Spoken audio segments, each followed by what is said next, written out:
Rail line ধরে হেঁটে যাচ্ছিলেন এক পথচারী। হঠাৎ তার চোখে পড়ে রেল লাইনের মাঝখানে পেঁচানো রয়েছে একটি লোহার শিকল, আর সেটিতে লাগানো রয়েছে একটি তালা। সম্ভাব্য দুর্ঘটনার আশঙ্কায় দেরি না করে তিনি ছুটে গিয়ে বিষয়টি আশেপাশের লোকজনকে জানান। পরে খবর পেয়ে সেখানে উপস্থিত হয় পুলিশ ও রেল স্টেশনে দায়িত্বরত লোকজন। ৩ আগস্ট রোববার রাত ১০টার দিকে নাটোরের নলডাঙ্গা উপজেলার মাধবনগর রেল স্টেশনের দক্ষিণ পাশে পলাশীতলা এলাকায় ঘটেছে এই চাঞ্চল্যকর ঘটনা।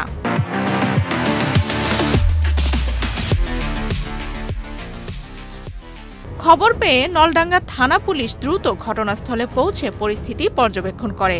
এ সময় দেখা যায় রেল লাইনে শক্তভাবে জড়ানো একটি লোহার শিকলে তালা লাগানো রয়েছে।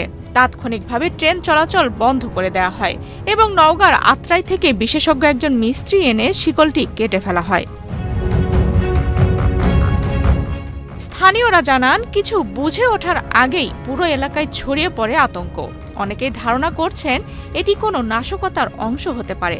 বিষয়টি নিয়ে নানা গুঞ্জন চললেও কারা এর পেছনে রয়েছে তা এখনো স্পষ্ট নয়। নলডাঙ্গা থানার ভারপ্রাপ্ত কর্মকর্তা রফিকুল ইসলাম বলেন, যদিও ঘটনাস্থল রেলওয়ে পুলিশের অধিভুক্ত, তবে খবর পেয়েই আমরা তাৎক্ষণিক ব্যবস্থা নিয়েছি। এটা পরিকল্পিত নাশকতা বলেই প্রাথমিকভাবে ধারণা করা হচ্ছে।